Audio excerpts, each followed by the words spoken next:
I'm Dr. Rachel Langley, and I wanted to give you an update on my weight loss postpartum, keeping it real. So, this is my sixth baby. I have five babies at home. My baby before this last one was a miscarried baby.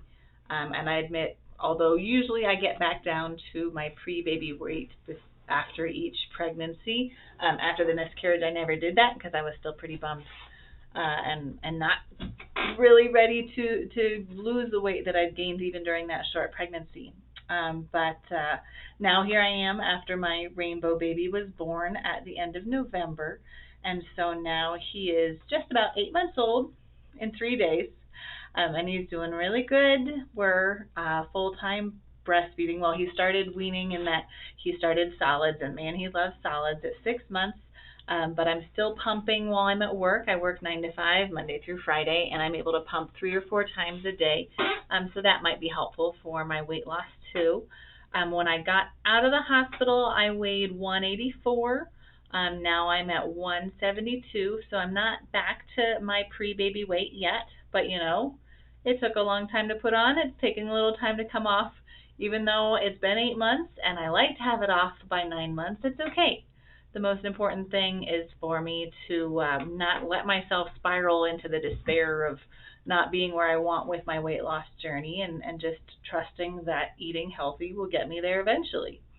And that's what I've really gotten into, especially this time postpartum, is there's books out that I've been reading about tiny habits and mini habits. Mini habits for weight loss is probably the one that's most impacted me, and I really like their perspective of it's really not about the sprint. There's too many weight loss methods out there that will get you there fast, but then it'll bounce right back. And if there's one thing that our research about weight loss has told us, it's that when you lose it and gain it back, your body learns never to lose that weight ever again. It's going to get so much harder every time. And that's kind of where it seems like bariatric surgery has come from. Having surgery to limit the size of your stomach, or other methods of restricting how much food your body can actually handle to kind of force it to lose weight, is that resets the metabolism. I mean, it's such a drastic thing to do, but it really works because it finally resets your metabolism in a way nothing else can, to really allow you to lose the weight, to get it through your body's head that it needs to lose this weight. And stop holding on to it when it's been holding on to it after going up and down so many times. So the big weight loss that you just get right back because you don't want to eat that way forever, that's not the way to go.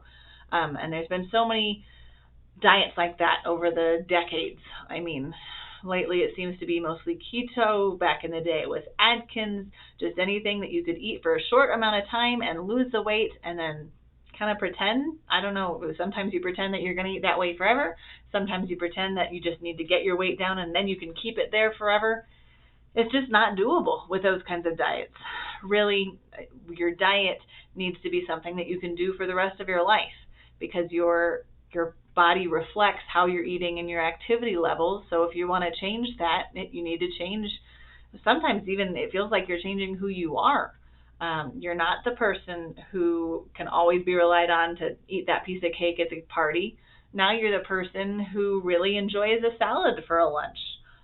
Or you're not the person who always brings the sweetest and fattiest desserts to every potluck. Now instead, you're the person who always chooses the vegetables instead of the French fries at the restaurant. It's small things like that that make a big difference over the long term. Because the way that you eat to lose weight is such a small change compared to how you gain weight, and it's so hard in the moment when you're eager to fit into your clothes again to be okay with that, to be okay with the little steps that over time are going to get you somewhere. If you make big steps and then you give up on them, you're not going to get anywhere.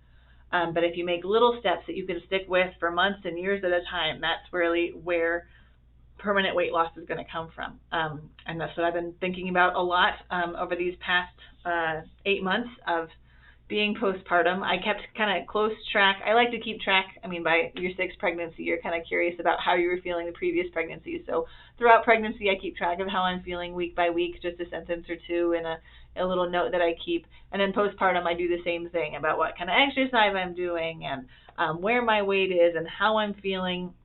And the first 6 weeks postpartum, I really did nothing to try to lose weight. It was just about recovering and maybe doing a little bit of yard work as I started to feel better or feel more energetic, just little bits of activity and exercise. Because you also don't want to, you're still bleeding at that point postpartum, and you don't want to overdo it and cause that bleeding to start up again, because I just hate bleeding for that long postpartum. And then I kind of slowly, week by week, started doing more active things. Like week 6, I started doing a light exercise, a video, 20 minutes, 30 minutes, Monday through Friday. And then week 7, I started cutting out alcohol and dessert Monday through Thursday. That was just a weekend thing I was going to do. And then week 8, I started eating more healthy breakfast. For me, that means an egg with some vegetables, sometimes some sauerkraut. I really like getting probiotic vegetables in. Sometimes a sauteed zucchini I really like. Something like tomatoes, a freshly chopped tomato with some egg, I think is delicious. So that was week 8. Week 9, I started doing no snacks between breakfast and lunch. Week 10, I cut out the coffee sweetener that I'd been letting myself have up to that point, adding cream and fancy syrups to my coffees. Now I just do that on the weekends. And then week 11, I started doing no afternoon snacks. That didn't really work for me. I needed something to eat in the afternoon, so now I'm eating all the fruits and vegetables I want for the afternoons. So that's why that initial picture is of me finishing off a plum. I forgot to get the picture for the title page of this video before I ate my plum already. So it was a delicious plum. Now it's gone, and I can have as much fruit as I want. Or I really like edamame beans for snacks in the afternoons too. Delicious. Let's see, after that, I started doing vegetables with every meal. So I already had breakfast. Lunch was pretty easy. To add in some kind of vegetables. Often I'm doing a stir fry or a salad. I love the toppings on my salads. It's not just lettuce. It's tons of red pepper and shredded carrot and some raisins and some nuts or cheese, things like that. I also recently got into lentils to try to do more plant-based proteins. Those are a really easy thing to throw on top of the salad too. Then I started trying to do a walk every day. I haven't been great about that, even if it's just a walk around my building, just some kind of activity. Lately I've been doing more, just make sure I get up and walk around every hour, even if it's just in the office. Doesn't have to be outside, just some kind of not sitting. So that you can kind of see how week by week I started trying to build up more and more healthy habits. These are habits that I've done well in the past. Pregnancy throws it all off because you're just so exhausted. So just little bits at a time of getting my weight down. And I'm only, 12 pounds down, 8 months out.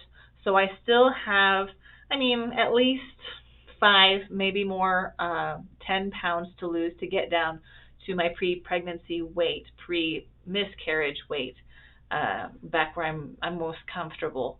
And I have faith that I'll get there. I just have to keep doing this. I definitely have days and weeks that I'm not following all those guidelines that I like to follow, all the ones that I've gone through week by week, but they're in the back of my mind. And I know that I can do them, and some days I definitely have a couple donuts and don't feel guilty about it, because guilt really drags me down. Guilt does not help me to lose weight. Guilt does not help me to have more energy or feel better.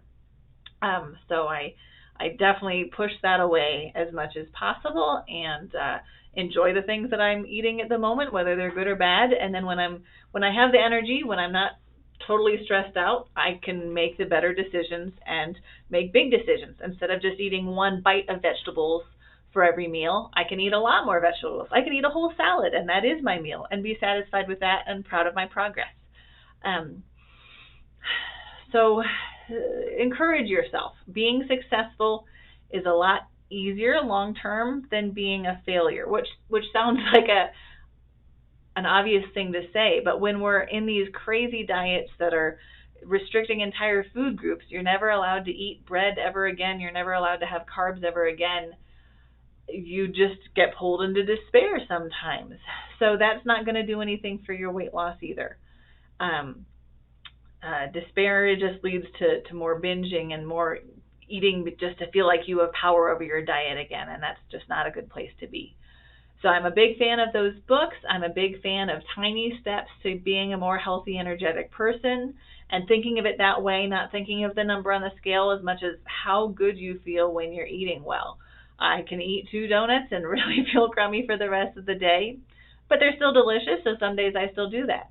Or I can have my salad for lunch like I did today and feel awesome and just ready to take on the world for the rest of the day. And that sitting and thinking about how I feel after I eat can be really helpful for planning for when I want to eat something in the future too. Just being able to reflect on that, not just mentally, but kind of my whole body thinking about how I felt after I ate different things.